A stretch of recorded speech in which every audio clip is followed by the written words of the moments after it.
From Portugal with love. Next. CapeCast. Howdy, folks. I'm Eric Williams, and welcome to CapeCast, the official webcast of the Cape Cod Times for June 27th. We preview this weekend's Portuguese Festival in Provincetown in the second half of the show. But first, let's take a look at news. In breaking news, Thomas Tulin III, who was convicted of the 2004 murder of Elizabeth Lochtefeld on Nantucket, is seeking a new trial. According to the Nantucket Enquirer and Mirror, it remains unclear on what grounds Tulin is seeking the trial. Stay tuned to CapeCodOnline.com for updates on this story. In the Cuts Like a Knife department, Cape healthcare workers held a demonstration yesterday to press for legislation that could make it easier for hospitals to compete with independent surgical centers. The workers believe surgical centers have an unfair advantage because they are not required to be licensed by the state. Hey folks, CapeCast traveled to Provincetown yesterday in search of Portugal.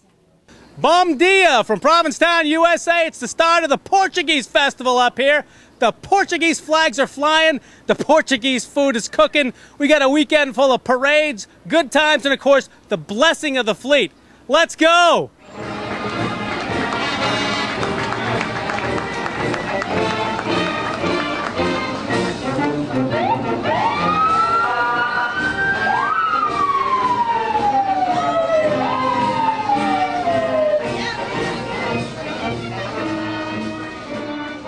There's still a fair amount of Portuguese people still in the town of Provincetown. It's not the same as it used to be, of course. I mean, if you go back to the days of the schooners, the cod fishermen, and stuff like that, there was a large segment of Portuguese people, probably right around at the end of the 19th century. That's where it really started. And then after that, right up into the 70s. I mean, with the fishing fleet still being very strong. Now with government regulations and things put on these guys, you see the only 10 boats or so left in the fishing fleet now, so things have downsized a little bit, and I believe a lot of Portuguese people that would come here now have gone elsewhere where maybe the fishing is just better.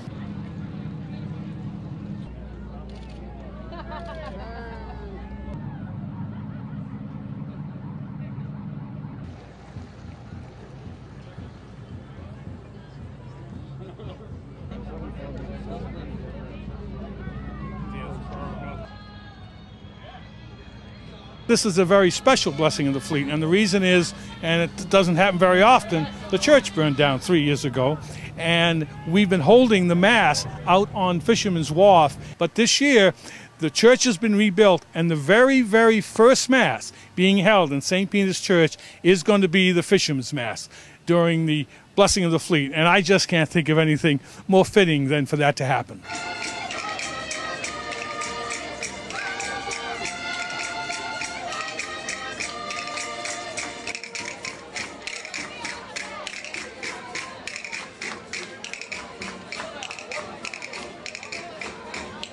Growing up in town with the Portuguese community, you had a diverse way of growing up. I mean, you weren't growing up like the regular American kid. Having the Portuguese influence, the fishing was big, the food was big, a big part of it, and with the blessing of the fleet, dancing became part of it. The music, you were exposed to another culture, and without them being here, you wouldn't have been exposed to that. Find out what's happening at the fest at PortugueseFestival.com. Now let's check the all-important Cape and Islands weather forecast, backed by Heading Out in Chatham video.